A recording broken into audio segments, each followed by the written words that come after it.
Good day to all! Ito na nga po pala ang part 2 ng pagtuturo kay Aryang sa pagluluto. Ipinahiwa ko na nga po sa kanya yung ampalaya at habang hinihiwa-hiwa nga po niya yung ampalaya, tinapos ko nga din po pala muna yung hinuhugasan kong plato.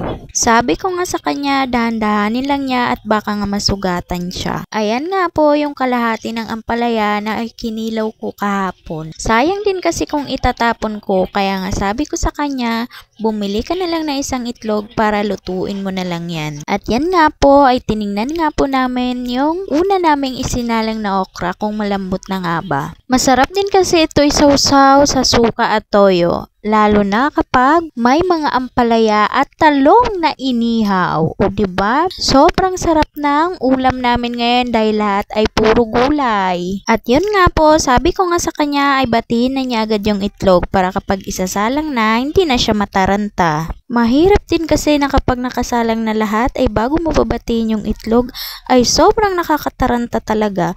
Minsan nga kapag mag-isa lang ako dito tapos nagluluto ako, tapos di ko pa pala nabibiyak yung itlog. Hala, minsan nabubuhos pa.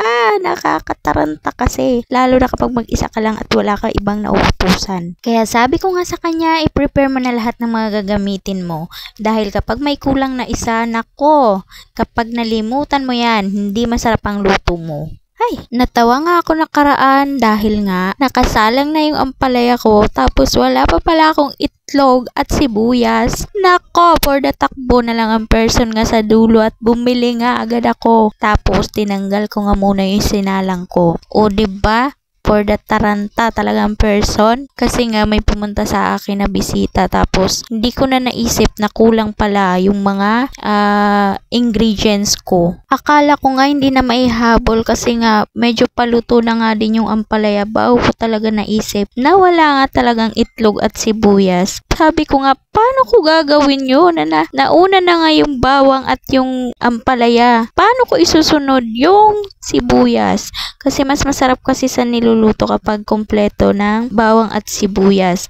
Mabango-bango po siya amuyin. At syempre, nanay na tayo, kailangan din natin matuto maging magician. Minekos-mekos ko na nga lang din lahat para matapos na nga yung niluluto ko. So, ayun nga po, balik na po tayo dito sa ginagawa ng Junakis ko. Binalatan na nga po niya yung talong para kako imalagyan ng suka, kamatis at sibuyas agad. At syempre, pagkatapos niya nga balatan yung talong, ay isinalang na nga din kaagad niya yung ampalaya. O diba? Ang syala ng aking munting chef. Sarapan mo ha? Parang maubos natin isang kaldirong kanin. Hoy, hindi. Huwag maging matakaw, be. Baka maging balyena ka na, be. At ito na nga po ang kanyang finished product. Salamat sa panonood. Bye!